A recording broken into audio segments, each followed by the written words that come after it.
அடிமாலி வெள்ளத்துவல் முரிக்காச்சேரி பகுதிகளில் இரவு நேரங்களில் வாகனங்களின் பேட்டரிகளை திருடிய முக்கிய குற்றவாளி கைது.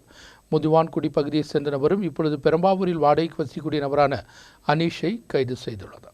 அடிமாலி வெள்ளத்துவல் முரிக்காச்சேரி போன்ற பகுதிகளில் இரவு நேரங்களில் வாகனங்களில் பேட்டரிகள் திருடப்படுவது தொடர்கதையான நிலையில் காவல்துறை அளவிலும் கூடாது இடிக்கு டிஒய்எஸ்பி ஜில்சன் மேத்யூவின் தலைமையிலும் அடிமாலி வெள்ளத்துவல் முரிக்காச்சேரி போன்ற ஸ்டேஷன்களில் காவல்துறை அதிகாரிகள் ஒன்றிணைந்து சிறப்பு சங்கம் உருவாக்கி இதற்கான விசாரணை தீவிரப்படுத்தியிருந்தனர். இந்நிலையில்தான் திருடுவதற்காக பயன்படுத்திய வாகனம் சிசிடிவி காட்சிகள் வழியாக கண்டுபிடிக்கப்பட்டு இந்த வாகனத்தை தொடர்ந்து சென்றபோதுதான் இது கண்ணூர் பகுதியைச் சேர்ந்த நபரின் வாகனம் என்றும் ஆனால் இது வேறொரு நபருக்கு அது விற்பனை செய்ததாகவும் கண்டுபிடிக்கப்பட்டது. தொடர்ந்து வாகனத்தை சிசிடிவி காட்சிகளை மையமாக வைத்து பின்தொடர்ந்துதான் குற்றவாளியை இவர்கள் கண்டுபிடிக்க காரணம். முதுவான்குடி பகுதியைச் சேர்ந்த நபரும் இப்பொழுது பெரம்பாவூரில் வாடகைக்கு வசிக்கக்கூடிய பாரக்காட்டு வீட்டில் ஷெரீப்பின் மகன் அனீஷ் தான் குற்றவாளி. இரவு நேரங்களில் மாயாவியை போன்றுதான் வாகனத்தில் வந்து சாலையோரத்தில் பார்க்கிங் செய்த வாகனங்களில் இருந்து பேட்டரிகள் திருடி செல்வதும் தொடர்ந்து வந்தது.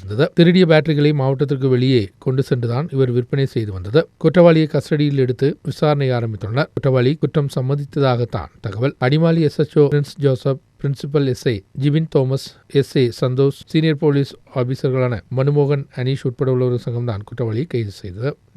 News bureau, Adimali.